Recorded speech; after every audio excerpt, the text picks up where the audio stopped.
Barad police station येथे राष्ट्रीय महामार्ग आणि राज्य महामार्गावर गतिरोधक बसण्यासाठी मुदखेड तहसीलदार यांनी घेतली बैठक. नाशिक निर्मल राष्ट्रीय महामार्ग 61-222 या मार्गावर बारड येथे तातडीनं गतिरोधक बसवण्यासाठी बारड येथील उपसरपंच बाळासाहेब देशमुख यांनी रास्ता रोको आंदोलनाचं निवेदन दिलेलं होतं. त्या अनुषंगाने मुदखेड तहसीलदार यांनी आज बारड पोलीस स्टेशन येथे बैठक घेतली.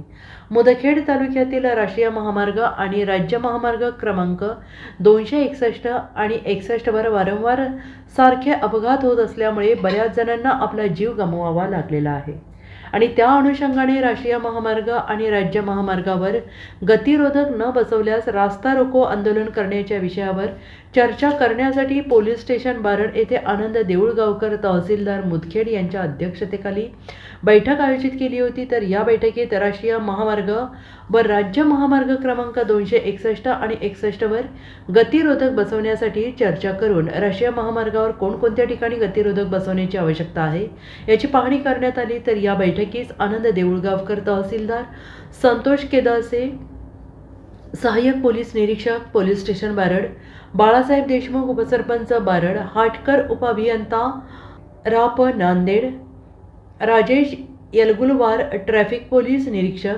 हनुमंत कवले पोलीस उपनिरीक्षक, सिराज अहमद निखिल कंस्ट्रक्शन, तरटे SB मंडळ अधिकारी, देशपांडे AP तलाठी बारड, AG मानेरवाड PWD मुदखेड आदींची उपस्थिती होती.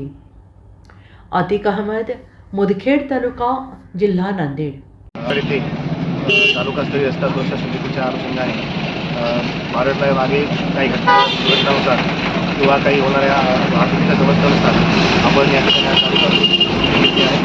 त्या मिटिंगमध्ये ते कुठे गतिरोधक करावे किंवा काय उपाययोजना करता येईल या अनुषंगाने सर्व तालुकास्तरीय अधिकारी, त्यासोबत नॅशनल हायवेचे अधिकारी, वाहतूक विभागाचे अधिकारी, मग ग्रामपंचायतचे सदस्य आम्ही सर्व या ठिकाणी उपस्थित आहोत आणि याचा पद्धतीने विचार करून वाहतुकीची व्यवस्था कशी व्यवस्थित करता येईल, बाकी समस्या कशी कमी करता येईल हा प्रस्ताव परिपूर्णरित्या आपण जिल्हाधिकारी कार्यालयाला पाठवतो.